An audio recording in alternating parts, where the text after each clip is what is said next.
Time to wake up. It's Saturday morning. Find some milk and cereal. Grab a bowl and spoon. No, a bigger spoon. Head to the living room and take a seat on the floor while Joseph and Chris present to you Saturday Morning Cartoon! Hello everybody, welcome to Cartoon Boom! This is a show where we wake with the Saturday morning sun popped on the floor with a big bowl of sugary cereal and try your favorite cartoons, both old and new.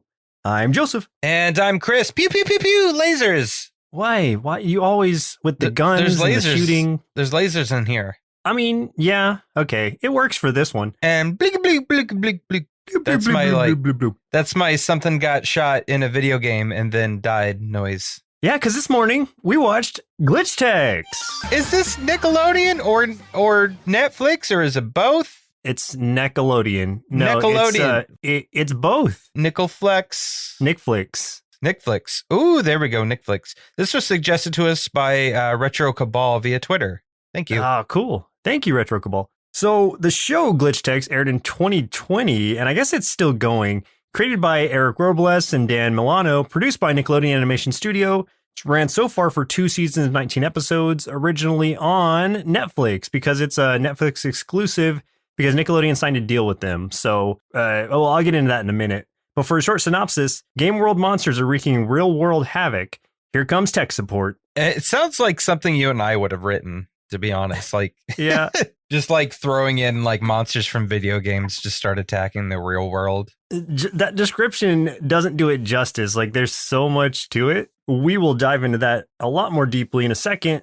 First, who are some of the actors who played in this show? So the voice of High Five was provided by Ricardo Hurtado. Ricardo's known for live action roles more than anything else, such as the School of Rock TV series, Malibu Rescue, and Country Comfort, to name a few.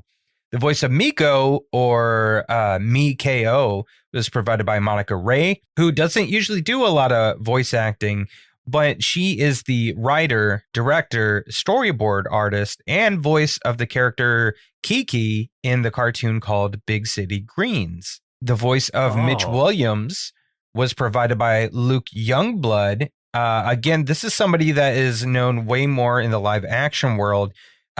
Luke was Lee Jordan in the Harry Potter movies, so a lot of people would recognize him there. He also played Magnitude in Community. Pop. Also voices a few characters in the Netflix animated series Fast and Furious Spy Racers, which when I found out Fast and Furious had an animated show, I think a little part of me died inside. I'm not gonna lie. Like, that was a huge disappointment. I've never seen the movies, so I'm not going to judge. I don't need the movies because I have family. The voice of Bit was done by Dan Milano, who's the creator. Dan Milano was also Greg the Bunny in the show Greg the Bunny. So there's that. He's also in Mad TV and did a lot of voices for Robot Chicken and other work on Robot Chicken. There you go. The character of Zara was voiced by Zara Fazal, who has done a lot of video game work, like voices in League of Legends, Apex Legends, Destiny 2, Fallout 76, Borderlands 3, a whole bunch of newer titles from the last decade, and plenty of acting and voice acting gigs with roles in various television shows like Voltron Legendary Defender as Nadia, Young Justice as Violet Harper, Lost in Space as Jupiter, and Big Hero 6, the series, as Basemax. The character of Bergie was Josh Sussman, who's been in a variety of both live action and voiceover roles for animation. He's been in a lot of television shows like Warren the Ape, Wizards of Waverly Place, Glee, Fish Hooks, and Star versus the Forces of Evil as the character Sean. The voice of Phil was provided by Scott Creamer, who is typically a writer, doesn't really have very many acting credits. Same with this next one. The voice of the Gauntlet, any of their tech and stuff that speaks to them, that computer voice, that was the voice of Rachel Rusikoff, who is also typically in production and editing rather than in voice acting.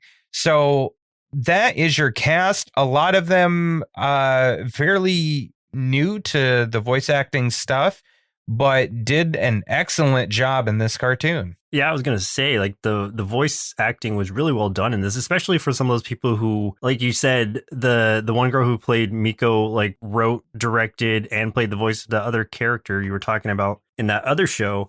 It's like, dang, like, she was really good. She had so much energy. Oh, I know. That character, to me, that is the standout character of the entire show.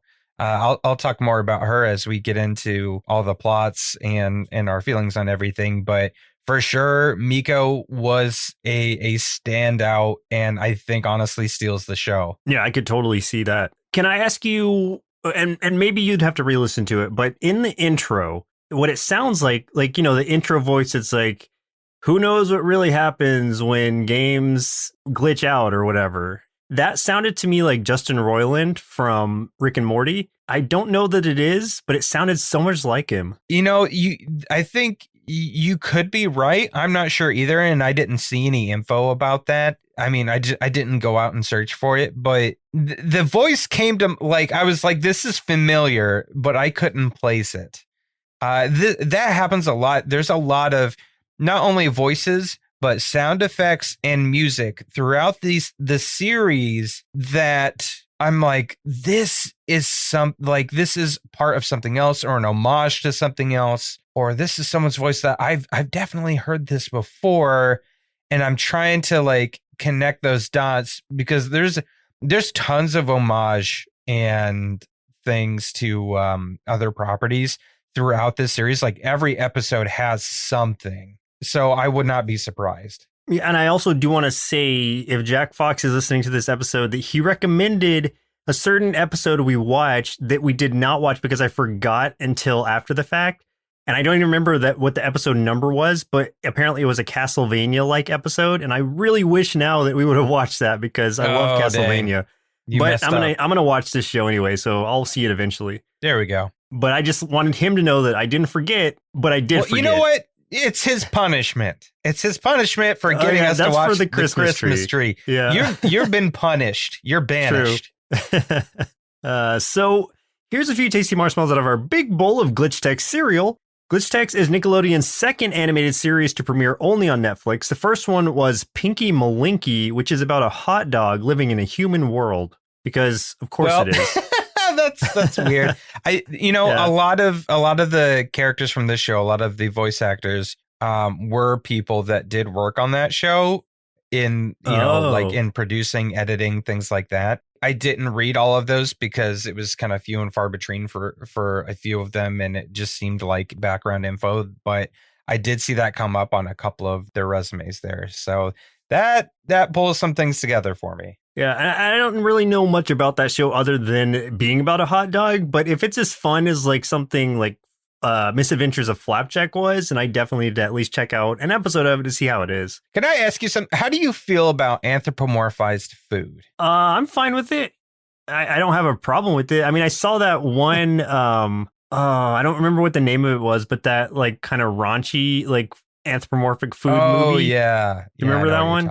Yeah, I never saw it, but I know what you're talking about. It was pretty funny. So my wife Rochelle has a huge issue with anthropomorphized food. Like every commercial or something for food now, they always make it a character, and it just for whatever reason it really gets to her, and it makes her be like, I don't want to eat this now. Especially like one really good example is like Cinnamon Toast Crunch. It, like when she sees like the Cinnamon Toast Crunch eating other Cinnamon Toast Crunch, she just gets so upset about it. Yeah, it's cannibalism. That's straight up cannibalism. Yeah, it's messed up to think about. I guess the only thing that not bothers me, but the only thing that gives me pause about anthropomorphic food is when it's something like a sausage link that has like a personality, because it's like you were part of something else that already had a personality. How do you have a separate identity? Like you're a part of something else that was cooked.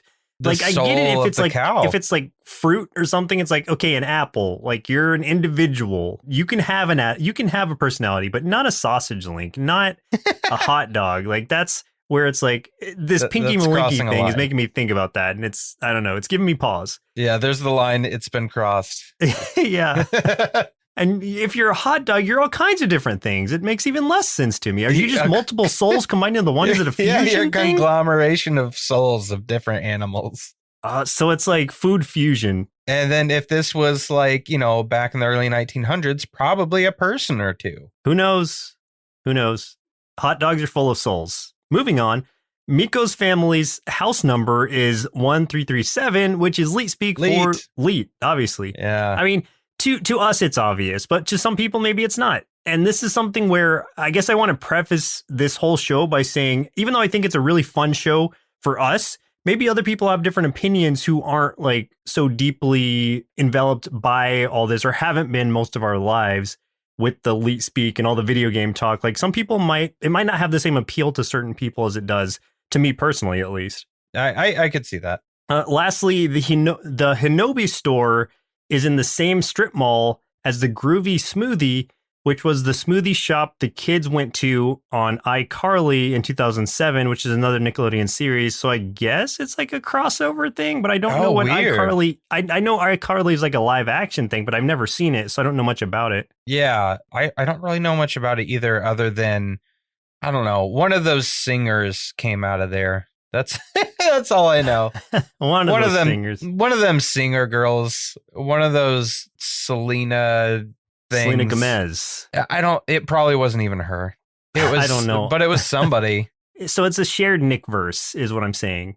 So had you ever heard of this show before? No, I had no idea. And I thought just from the thumbnail on the one website that I saw, like on our poll, it was a bad thumbnail. So I thought maybe this was an older show.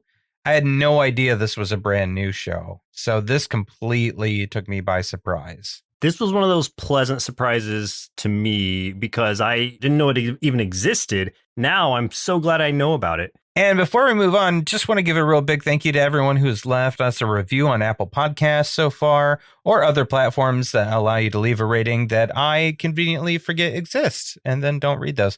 We really appreciate it and what that does for us, despite, us reading them and being goofy about them.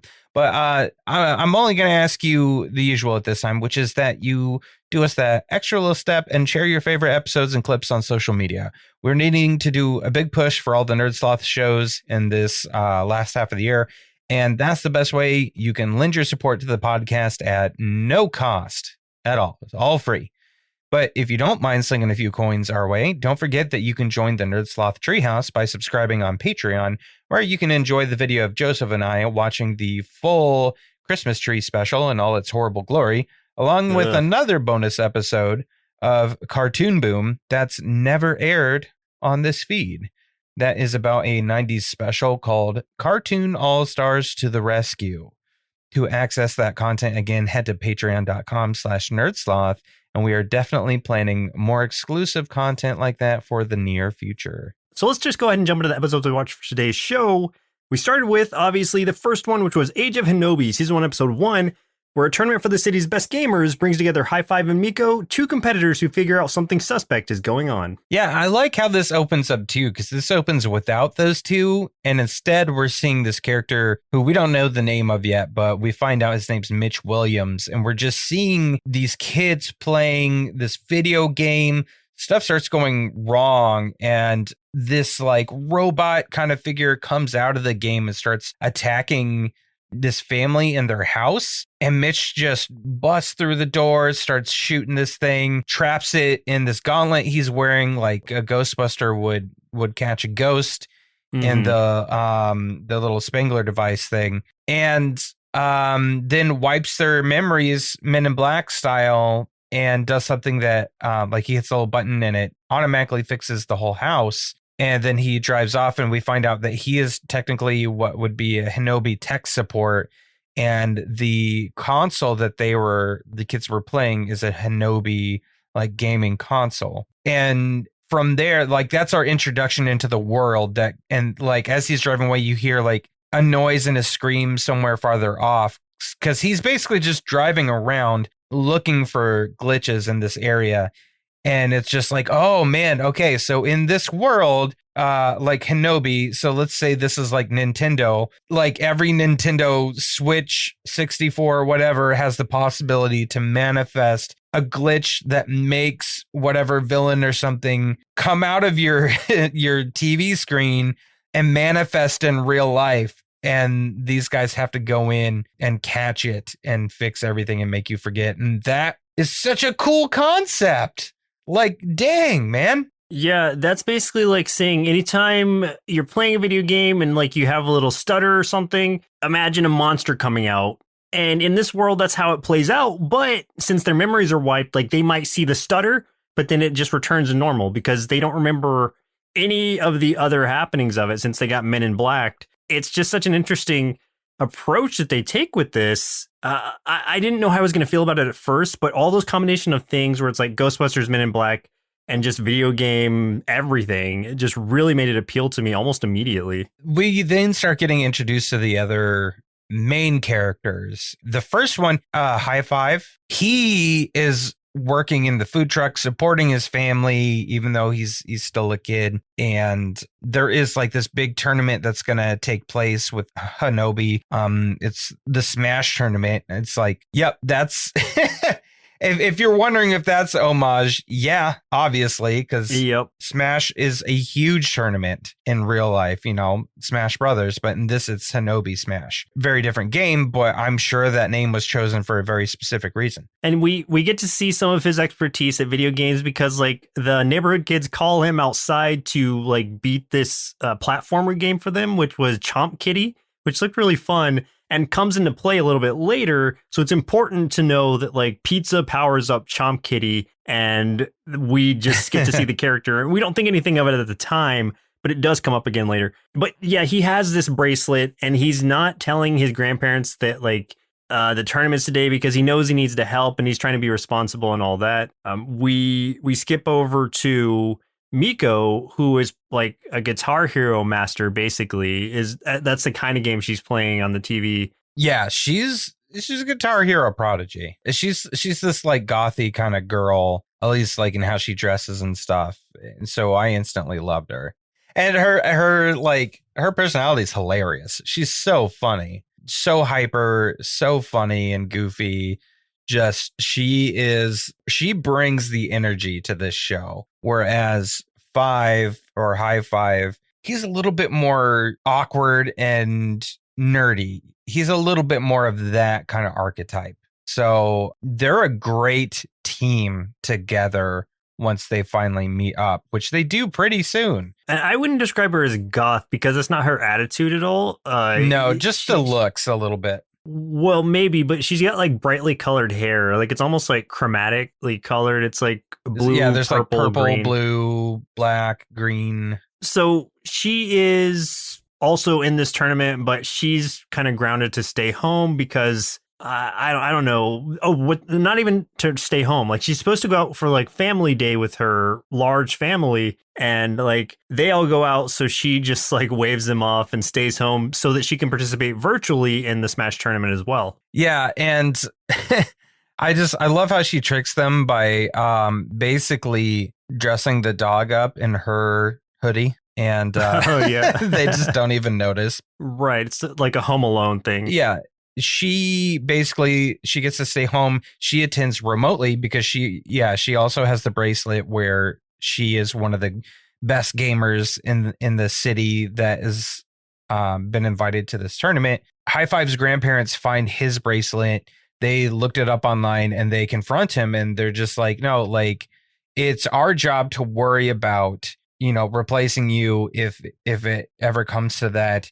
You need to do what's right for you. And this is a great opportunity. You're going. So they drive the taco truck over there, which is a really funny scene. Just his grandparents are hilarious. I love them. So he goes to participate in person. It's really cool like the way they do it, it's like a VR thing. Like they go up on a stage, they have this VR gear on, they are doing what's essentially a VR game. I don't know how to describe it. It's like a very Mega Man parkour dodgeball kind of game. And like that's the best I can try to describe it in my head. They all just have these arm cannons that have this ball in it, and they shoot it at the competitors in order to, I guess, take them out and get points for them. And it's essentially a last man standing kind of thing. Well, it's a last man standing, but they also have to get to this final objective, which is this like giant golem who's in the middle, I guess the boss section. So they're all playing that together. I like how when Five first meets Miko, like she, introduces herself as Mikao, and he's remembering back to all the times that he played against her online. And it was like, you've been defeated by Mikao, like obliterated by Mikao, like all these times that she's by Mikao. Right. Like she's a superior player. Even though he's really good, like she's like a prodigy of it, basically. We go through the whole scene of them in the VR tournament thing, and it comes down to her, Five, and Mitch. They decide to sort of team up against Mitch because he's one of those people who is super competitive, but also thinks very, very highly of himself. So always has to be the winner, like always has to win. And so they decide to team up against him. And in doing so, like he kind of stops Miko from being able to score the final goal. And Five's up there, but he loses his ball from his cannon.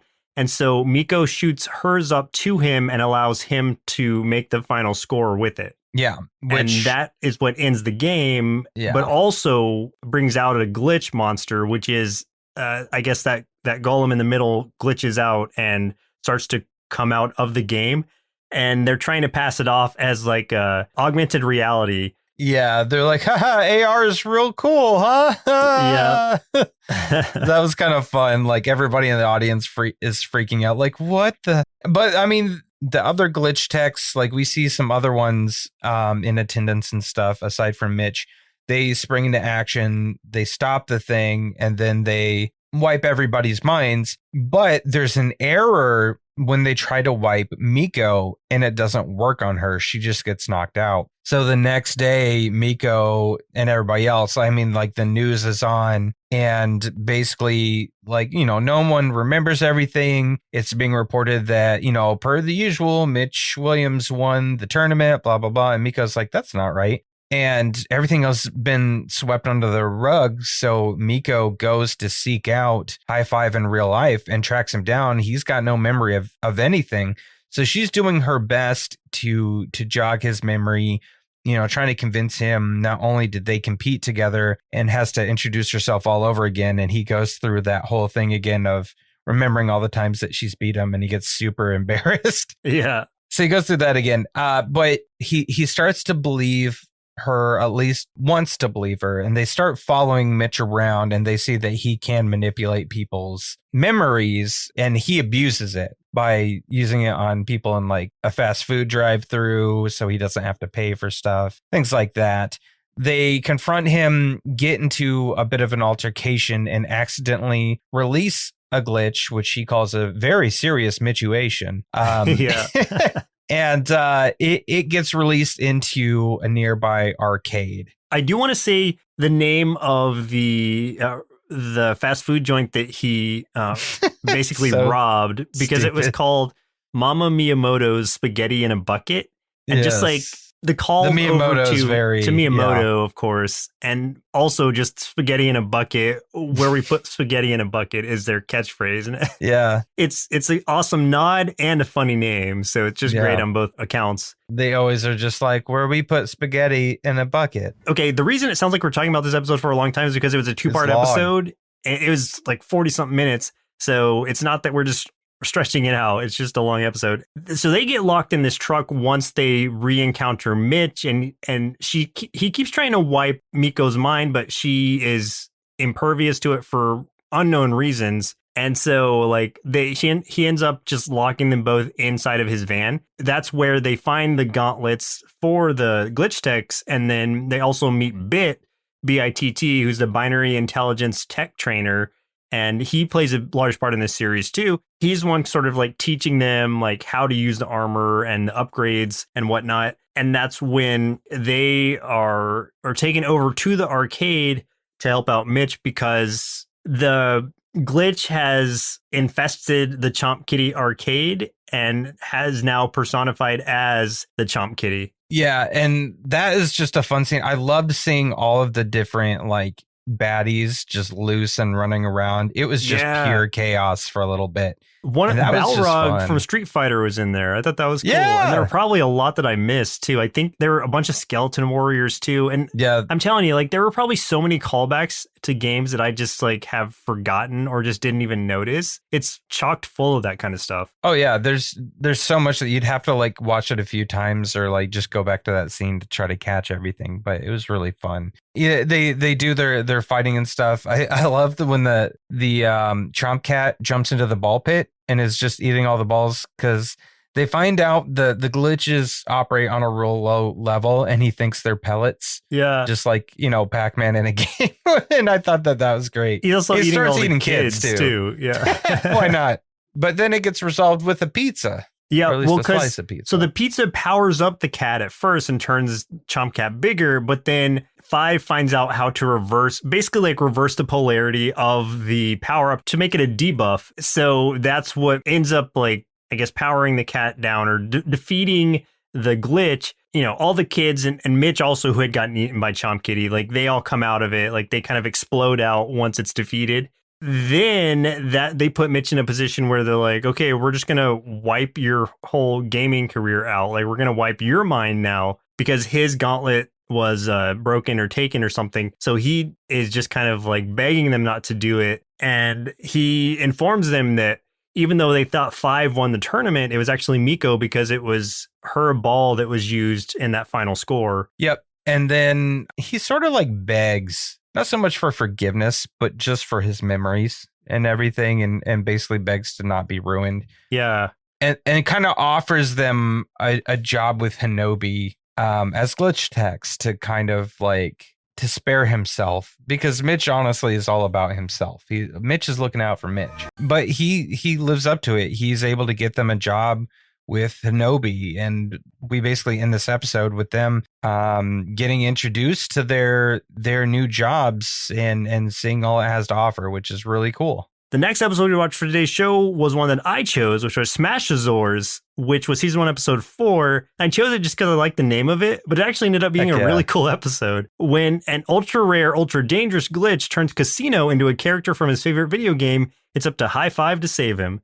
So Casino, for a little bit of background, since this is when we first get introduced to him too, is like an old friend of Five's. They used to game together, hang out together all the time. And they also are going to meet up in this episode at the local arcade where they're going to play Smashozaurs together, because I guess that's what they used to play a lot together as well. And this thing kind of opens up too with you're seeing that basically High Five and Miko, they're still not doing the best at their job. Mitch is still definitely top tier. He's still number 1 for a reason. He's good at what he does. Whereas Miko and High Five are still learning the ropes. They're still learning how to really take these things on. They're growing, which I think is cool, that they didn't just throw them in and now they're just good. They're not the best. And because they are not great at managing glitches just yet, that comes into a lot of play in the very beginning of this episode. Because once they, High Five's running late to go meet Casino at the arcade. Once he gets there and he's trying to hang out with them, and Casino's a little peeved because he feels like he's been blown off quite a bit already. Dude is late. He brings Miko with them and introduces them. But they get another call for another glitch in the arcade where they are. And so he's trying to make excuses again. He's like, hey, man, I need to step away. Casino's getting a little mad. They're unable to manage this glitch in a good way. And especially High Five's trying to balance his work and trying to spend time with his friend. So he'll help battle the glitch for a little bit and then ditches Miko and goes and plays a game with Casino. And Miko, and this is a real funny scene. Miko's like getting dragged around by this glitch and like screaming and stuff in the background while they're just playing the game, like fighting a boss on this Smashozaurs game, which is really fun. Yeah. And then he'll go back and be like, I gotta go to the bathroom. Then he's trying to fight the glitch again. But this glitch is, I guess maybe each glitch is different, which is interesting. I didn't know if they were going to go that route. Different levels of them, kind of like even with the Ghost and Ghostbusters. This is a possessor glitch, which means what it sounds like. It possesses things or people. And in this case, it possesses Casino, and it turns him into a Smashozaur. It turns him into a big old Triceratops dude that just can't help but smash things. Yeah, it turns him into Tritops, who is the Triceratops character. He still has his faculties about him. He thinks it's really cool. Like, Five is trying to be like, all right, well, we got to take you in because we need to turn you back. He's like, well, hold on, let me just enjoy this for a while because it's like super cool that I get to just smash stuff. At this point, it's kind of like Five trying to take him back to HQ in order to, get this possessor out of him, even though he doesn't want it out just yet. So they end up stopping at a junkyard so that he's able to, I guess, just get out all the fun he wants to and just smash stuff. But this is when the glitch starts to take over more. And we learn from a different source, I think like whoever Miko is speaking with, that this possessor glitch is a danger to not only the host, but also the people around them, because it'll start to infest outwardly. It's kind of like a virus. Yeah, at some point he is able to kind of not completely infect, but semi-infect High Five as well, just to basically get High Five to do what he wants. And that like High Five wants to take him in and he's just like, no, let's do this. And then High Five's eyes turn this pink color of the glitch and he's like, yeah, let's go do this. Just kind of changes his mind. So he's got like this slight bit of influence over him, not completely, like it doesn't override his mind and his thoughts to a huge extent, but it's just subtle enough. And Miko's starting to recognize that. And through the whole time too, Mitch is kind of trying to hunt him down, because Mitch is just like, I'm taking this glitch out and I don't care if it's possessing your friend or not. Like, I'm taking it out. Yeah, Mitch is just in it for the XP. Yes, because they get XP as glitch techs. Of course. And there's a ladder, he still wants to be number one, of course. The real big problem is that the more Casino smashes things, and also the more he gets upset about something, the larger he gets. Like, he physically grows larger and the glitch takes over more and it loses more of Casino's personality. So he starts to completely like lose control. He gets increasingly more violent as he gets larger and all these things start happening. To a point where, High Five finally is trying to stop him from breaking and smashing everything. High Five dons some pretty cool Smashozaurs armor himself. The Stegosaur armor. The Stegosaur, yeah, that was cool. They duke it out for a while, but Casino ends up knocking High Five out. And this is where the tables turn and he feels concerned because he just like something clicks in the human part of him still. And he's worried about his friend. And then there's a callback to something that was talked about earlier in the episode where High Five sneezes like a little hyperactive chipmunk. Yeah. He does it when he wakes up from being knocked out and it makes Casino laugh. But that is just enough to like, it gives him enough control back to start fending off the glitch just for a moment. And it was enough that it started to separate just a tiny bit, enough so that Mitch could blast the thing and catch it. Most of this final battle was just between Casino and Five, and they had some serious conversations about, well, at least the possessed Casino was really kind of holding the fact that they haven't seen each other in 2 years, even though they're best friends, against Five. And he was telling them, like, time really flies when you're having fun without me. And that really kind of got to Five, of course, because it was true in a way. During the episode, Miko had been trying to stop or trying to hold back Mitch from just completely, I don't know if he would have like killed Casino, but that was kind of what what the impression was that they had was like if he takes out the glitch that Casino is going to get taken out with it. So she kept holding him back in like these bubbles full of kitties. I guess that's one of her like gauntlet powers. I think it was like a collateral damage kind of thing. Like he wasn't setting out to like kill the dude, but he's just like, if something happens to him in the way of doing his job, well, then that's just too bad. Because he wasn't afraid if he got hurt in the process. He just had his eyes on the prize. And then we get to see the reset again where Casino's like, oh, I wish we could go back to the way it was like earlier. And they're like, okay, well, let's do that. So they reset him back to being in the arcade. It just closes out with them playing Smashozaurs together. Which is nice because he gets kind of like he gets a second chance. He gets a second chance and it lets Five see, like, I guess how Casino was feeling about them not being able to spend time together. So it kind of gives him more of an appreciation of the situation. Right, exactly. The last episode we watched for today's show was Buds, season 2, episode 4. This was the highest rated, and I can see why. This was a hilarious episode. This was a lot of fun. Miko suspects that something is very, very wrong when Mitch suddenly starts acting nice. At a bizarre party, High Five sees that she might be right. Yeah. This one starts out with, and what I like about this too is we get more of the glitch text. We get specifically Zara and Bergie, which I love those two characters a lot. And we also learn that Zara's got kind of a crush on High Five, which is really cute and is part of this episode. But Mitch is going after this big tentacle monster looking glitch. And he just kind of like, I don't need you guys. You'll just bring down my score. I'm going in by myself. And the others are just kind of like, well, whatever. They're all just kind of hanging out outside of this house while Mitch does his thing. Well, because he's such a high level, he's basically squad leader. So he tells them what he gets to say. Do. Yeah. And what's interesting, though, is like we finally see why High Five like holds him in such esteem is because he shows everybody like, hey, he used to have, videos on Tweaker and stuff, which I think was supposed to be like Twitch/YouTube in this world or something.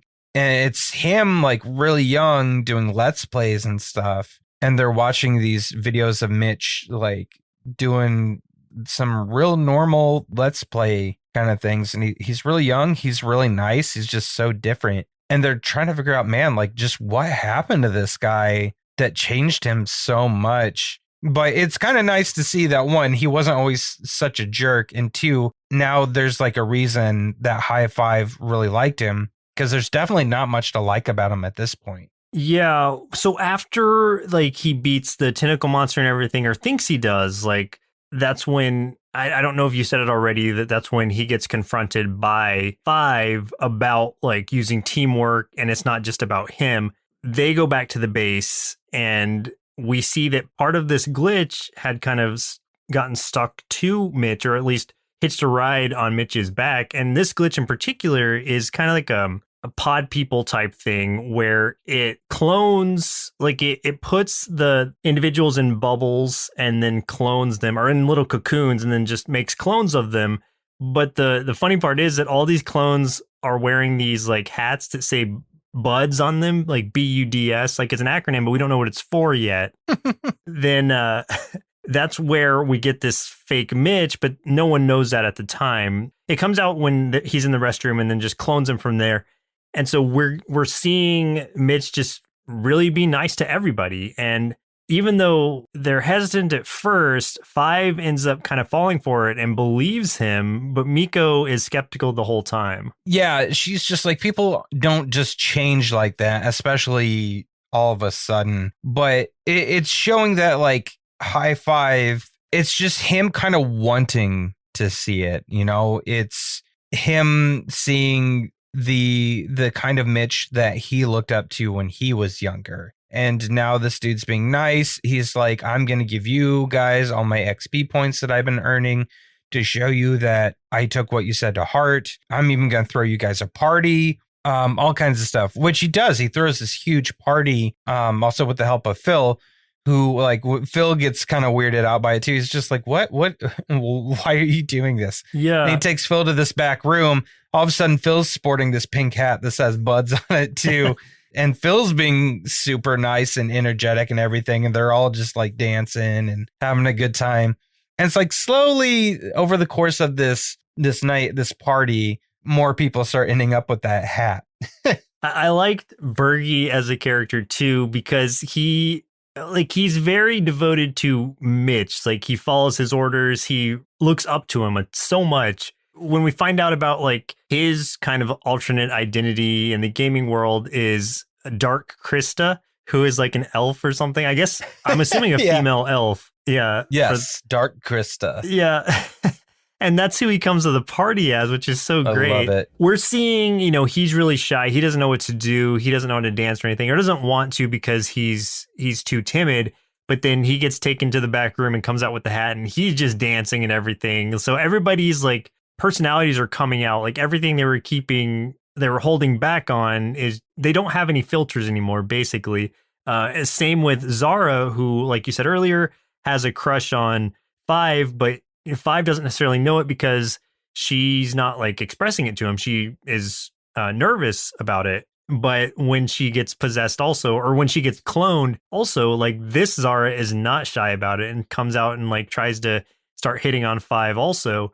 And it's just a lot of this building up, people slowly being taken to the back room, coming out with the hats and just being the clones instead. And they're still trying to get, eventually they do get Miko as well. And Five is the only one who's left, but Five doesn't really know that anything's going on yet. He's suspicious of it, but he hasn't quite caught on. Yeah, it really starts with Zara. We see at one time that she was talking to Miko before everything goes down about like, she starts kind of asking Miko questions about like, hey, so you're partners with Five, right? But like, are you like partners? Or are you just partners? And Miko's very confused. And then Zara's just like, real confused. And Zara does like this own, solo monologue thing about, kind of crushing on the guy to like, just talk to him.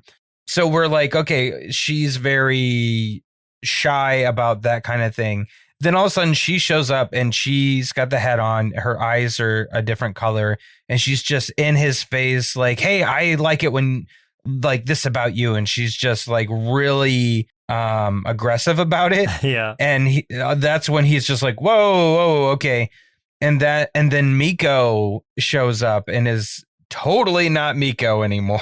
I think the thing that really gives it away is when Miko's head peels away and there's a plant thing under it, like her face just peels off. He takes her hat off and under it is like this giant tentacle head. Yeah. And so I guess that's what the hat is holding back on everybody, because everybody starts turning into the tentacle monsters. And Buds is when he realizes Buds stands for Burrowing Underground Doppelganger Squad, which I guess is a different video game.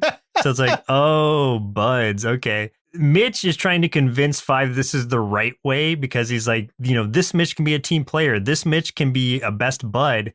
This is kind of the final confrontation part where he's like, sorry, Glitch, I already have a best bud. And so he shoots the little cocoon that Miko's in, like saves her from it and gets that teamwork going on. And so they are, over the course of this finale, slowly freeing people from those cocoons and trying to take out the glitches as well, the glitch copies of them.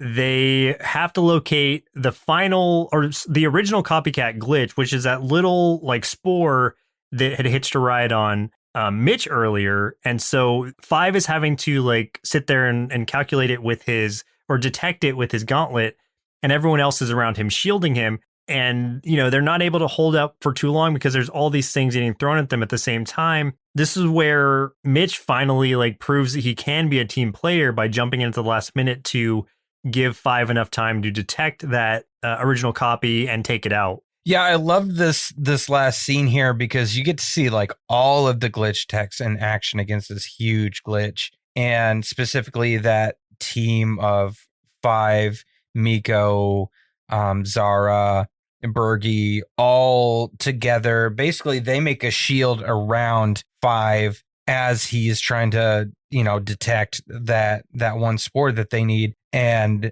Zara's just getting battered and her shield breaks and goes down, and they think, well, that it's over. And that's when Mitch jumps in and fills in the gap where Zara's shield went down and actually starts being a team player. And what's nice too is Five is like he's showing leadership. He's giving a plan. He's giving people orders. He's saying what we need to do, and they're listening to him. Everyone's doing what they need to do, and it works. They're able to stop it. So it's nice to see that, like, and Mitch, agreed, like, hey, yeah, I'm happy to help. But but then he does steal all their XP right after. Yeah, he's like, because it's Mitch. Right. So it's like he redeemed himself in a way, but then at the same time, he's like, well, I really am afraid, pause, and then like, of having you scrub lords as my teammates, and takes back all his XP that he gave them earlier. And then they're just like, he's such a creeper. Yeah, but he's our creeper. And so it's like they appreciate him, but even though he's obviously a very selfish person, but he does have a role in the glitch tech still. Well, Chris, looks like it's about time we send our inner kids to Bailey City to see if they're lead enough to be part of the team or noob enough to have their minds wiped by Mitch, then see what they thought of the show, Glitch Techs. This cartoon was so amazing. You get these video game things that come alive, and you can fight them in real life with all kinds of awesome VR stuff that won't make you dizzy and throw up. Plus, it has my new girlfriend, Miko. Now I need a cool name like High Five or Casino. Man, my parents really gave up on that one, huh? I had so much fun watching this show. They talk about the video games that I love, have all these cool monster battles, and now I just want to stop reviewing this show and go play Smashozaurs. Okay, bye. Hey, let me jump in. I call Tritops.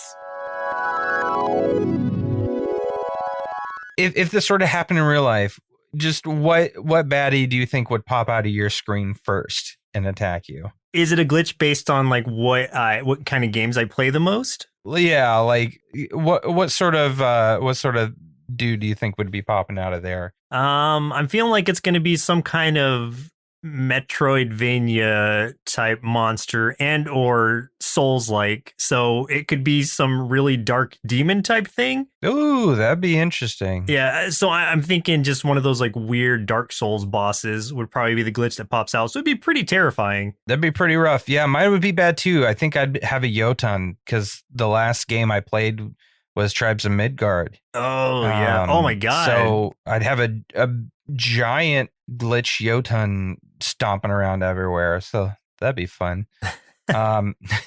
So what were some of the things that you liked about this show? Let's go there. As a longtime gamer myself, like this show absolutely appeals to me. It's everything I like about gaming without the toxic folks. Like it's like a fairly upbeat show all around, which I really liked.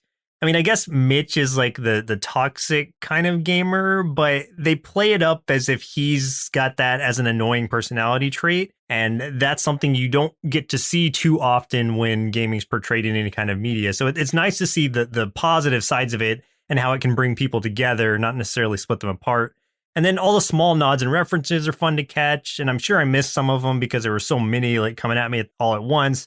There was even like a Pokemon one that we didn't mention. It was when he was on the food truck and he's like making the tacos. He's like, ponzu, chorizo, tortilla, I choose you. These little things that may not mean something to everybody, but they're just nice little Easter eggs for people like us. And then lastly, I just wanted to comment on the animation. I thought it was like spectacular. The style is very clean, but it is stylized, but that actually makes the action scenes really pop, which I definitely appreciated. Yeah, I think the art style was super unique. Like it felt like a CGI enhanced, almost Flash animation kind of style. In some ways, kind of similar to Teen Titans Go in some aspects, but not quite the same way. Mm-hmm. There were super bright colors. You know me, I love those bright colors.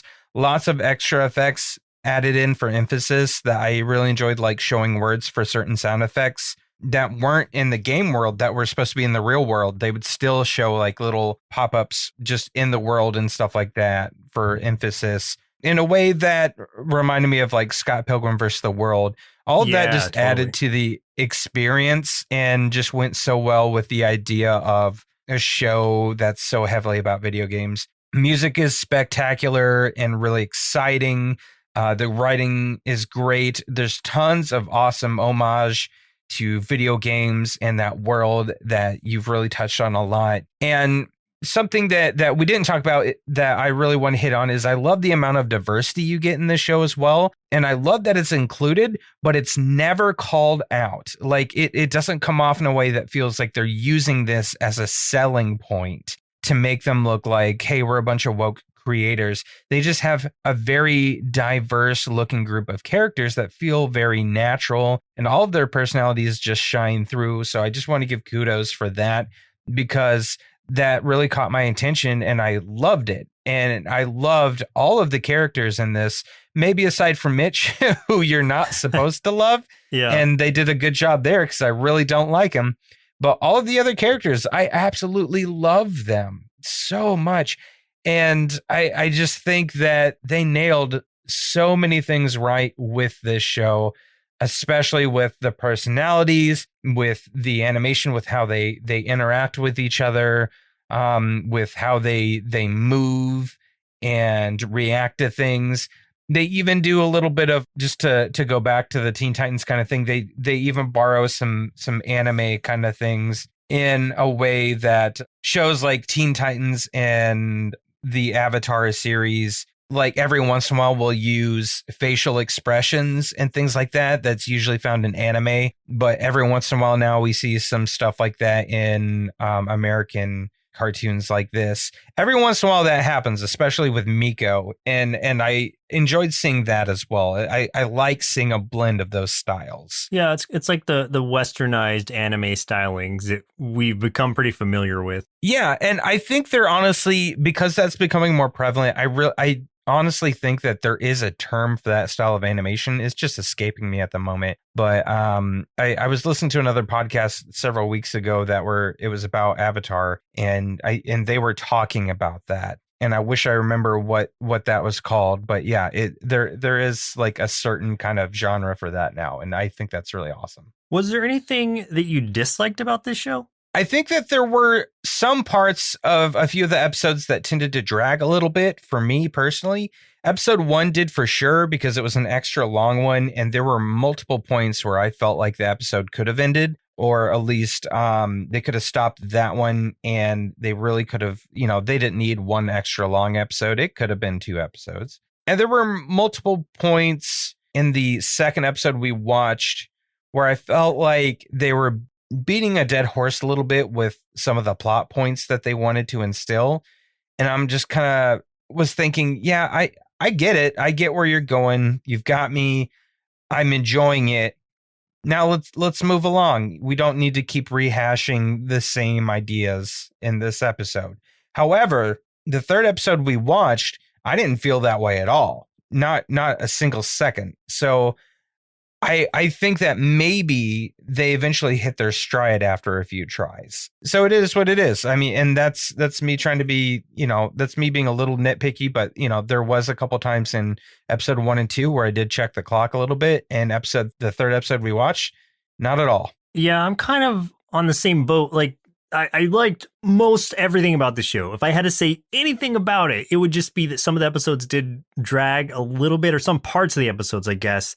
So I think this could have benefited from having shortened episodes, like 11-minute episodes, instead of always trying to do 22-minute episodes. I think like some shows do, where they have some 22-minute episodes. Like the third one, like you said, that we watched, worked totally fine as a full episode. But the other ones I think could have been condensed.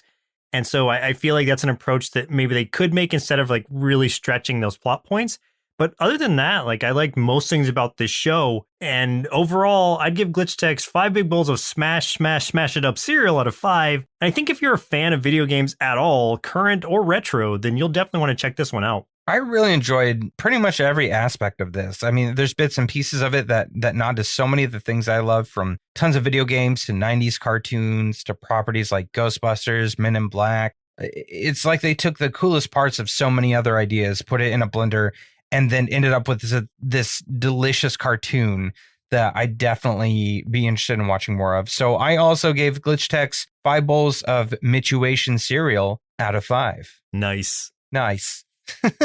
And we've got 3 Apple Podcast reviews to take a look at here today. Nice. Before we get out of here. This first one from Gamerman Swag. And here's something that I want to say something real quick. Guys, I really appreciate, seriously, we appreciate these reviews a lot. They mean so much to us. But you don't need to keep editing. Like there's a trend now where people keep going back in and editing their old reviews and adding more to them. And I can tell right now that 2 of these are that case. So like, I just want to say, like, I really do appreciate that. And I can tell that a lot of it is to request other episodes and cartoons and stuff. And that's all well and good. There's definitely other ways to do it. So you don't need to keep going back and editing your reviews. Gamerman Swag edited his review and said, you guys are awesome for reviewing all of these cartoons. If you remember that I recommended you guys watch Clerks, the animated series, I have another recommendation that is The Batman from WB Kids around the year 2000. It had great character designs and amazing storylines. My opinion is that this is the 3rd best Batman animated series behind the original Batman the Animated Series and Batman Beyond. Thank you guys. Keep up the great work. So yeah, that's cool. Like I definitely want to watch the Batman because that's, I think, the only one I have not seen any of whatsoever. Yeah, that's kind of a blind spot in my Batman viewings as well. So I'd be curious to watch it. Yeah, me too. Especially if it's similar to Batman the Animated Series, then I'm all here for it. So I'm very excited for that. Lexa surprised Giraffe with a 5-star review. A great podcast. Hey guys. So this is at Art of an Adventurer on Instagram. I do remember that account. I've checked out your art on there. So thanks for leaving us a review. You guys can just call me Lexa. SMCB podcast is the best cartoon podcast I've listened to so far. It's the most well put together, mostly clean, and has the best episode review system I have heard so far. So thanks for a great, entertaining podcast. I have a suggestion. I think it would be great if you guys could implement random number generators, taking turns picking numbers. Like if Joseph picks 2 and Chris picks 8, then you review whatever is at 28. Or for a 3-digit number, just continue the pattern like 287 and other creative or silly ways to pick the next show alongside the current top and bottom of the list picks. I think that's a pretty cool idea. I like that idea. Anytime we do a random one, we should try to implement that. Yeah, I think the next time we do a random episode, I think we'll try something like that because I do like that idea. The randoms are pretty much always going to be, I think, like a 3-digit because most of the ones in the first 99 eventually make their way to the top. But that's cool. I like that idea a lot. Thank you, Lexa. Yeah. She also says, P.S. I really like the Jacob Tutu episode, and I was really happy that you guys seem to enjoy it as reviewing it as well. Also, there are even crazier Jump the Shark episodes than what y'all saw. I was also happy that my favorite character, Mr. Dinglebat, was Chris's favorite too. Yeah, that show was ridiculous. Yeah. That show is pretty cool, though. This last review is from Jasfras. I do believe this was an edited one. It says, I love you guys. I'm not going to read what they originally wrote, but they basically added on a request to do the Captain Underpants movie. So yeah, I'll go ahead and add that to the list. But definitely, guys, from now on, you don't need to go back and edit those reviews. That's a lot more work than you need to do. Send an email or hit us up on social media or something like that at Nerdsloth HQ on Twitter, Instagram, or Facebook. That'll be so much easier for everybody. But thank you so much to everybody for these reviews. We have 159 ratings so far. So that's awesome. 160 just around that corner. So keep those coming. Keep them coming. I love reading these. So thank you, everybody, for the reviews. Like, you guys are awesome. It's always great to hear from you and what you think of the show. That's how we improve our shows, is by getting feedback from you. So yeah, keep those comments coming. And yeah, we do take your ideas into consideration, and we have changed things based on that feedback before. We don't always, because sometimes we get weird feedback, but most of the time we always take it very seriously. And every once in a while, hey, you might see a change and be like, oh, that was my idea. I think the next one's going to be that number generator thing. That's a good idea. I like that idea too. And thank you, Retro Cabal, for suggesting this show. This was awesome, and I'm definitely going to watch the rest of it. Yeah, I like this one a lot. This was definitely right up our alleys. And I remember everyone in the Twitch chat one night kept saying, you guys are going to love this. And I didn't understand what they meant, but now I sure do. And I gotta see that Castlevania episode too. Yeah, definitely. Well, listeners, looks like a milk supply is now on dry, so it's time for us to say goodbye. And in 2 weeks, we'll be watching. Joseph, I invoke the right to birthday pick because my birthday is coming up. And so, because I'm ready to stir the pot. I want to rile some people up, man. Uh-oh. I'm ready. Okay. You ready to rile it up? I don't know. What is this? I'm scared. We're going to watch Masters of the Universe Revelation. Oh, nice. Yeah, we're doing it. We're going to do it. We're going to ruffle some feathers. If you have feathers. If you don't, then we'll ruffle your hair, I guess. This is one that I know people are definitely eagerly awaiting to hear some opinions on, given all of the good and very bad press that it's gotten. So I'm ready for it. Have you watched it yet? Nope. I've been waiting. I've seen all of it, but I'll rewatch the episodes for the show. There we go. Let's do it. We're ready. Well, once again, I'm Joseph. And I'm Chris. Skeletor Chris. Unfortunately, Skeletor does not sound like that in the new series. No. But Alan Oppenheimer is in the show. So you'll see. And we'll see you in 2 Saturdays. Presented by Nerdsloth. A place for lazy nerds. If you like what you heard, consider donating at patreon.com/nerdsloth so we can continue bringing you quality shows. Be sure to also leave us a review and share your favorite episodes and clips on social media. If you're looking for more content, visit us at nerdsloth.com.